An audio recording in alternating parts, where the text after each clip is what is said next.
Mərhəmətli və bağışlayan Allahın adıyla. Nəhcül bəlağa.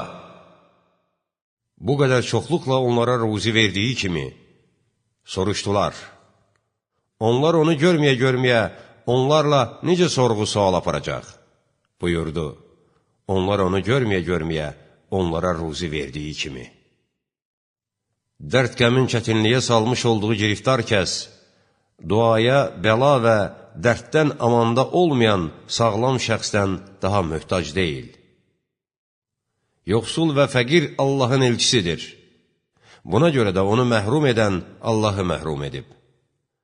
Ona bir şey verən isə Allaha verib. Qeyrətli şəxs heç vaxt zina etməz.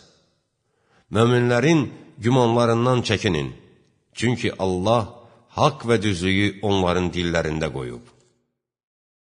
Bəndənin eyb və nöqsan sifətlərdən pak və uzaq olan Allahın əlində olan şeyə arxayınçılıq və inamı öz əlində olan şeyə inamından çox olmayınca, onun imanı doğru deyil.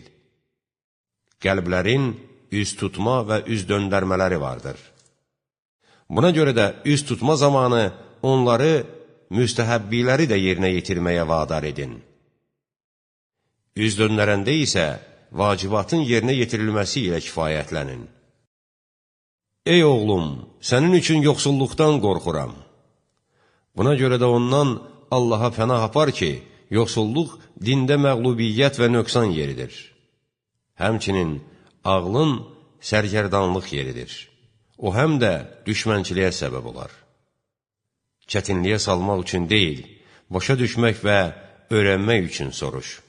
Çünki elm öyrənən nadan alimə oxşayır.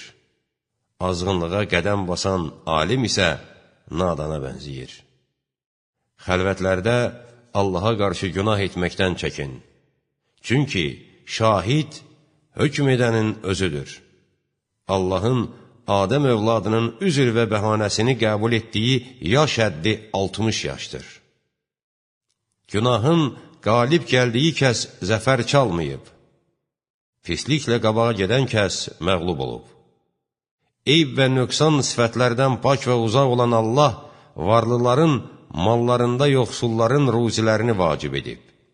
Buna görə də varlı ondan əsirgəməsə, yoxsul ac qalmaz.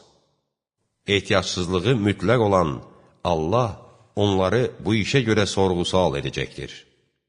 Sizin eyb və nöqsan sifətlərdən uzaq və pak olan Allah üçün yerinə yetirməli olduğunuz ən az şey ona qarşı günah işlədərkən onun nemətlərindən kömək istəməməyinizdir. Möminin sevinci üzündə, kədəri isə qəlbindədir. Sinəsi hər şeydən genişdir, nəfsi hər şeydən xardır. İtaətsizlikdən zəhləsi gedir, riya və gözə girənliyə nifrət edir. Kədəri uzun, səy və təlaşı yüksəkdir. Dinməzliyi çox, vaxtı məşğul, şükür edən və çox səbirlidir. Öz fikir və düşüncəsində qərq olub. Xasiyyəti yumşaq, təbiəti mülayimdir. Nəfsi möhkəm daşdan da bərkdir.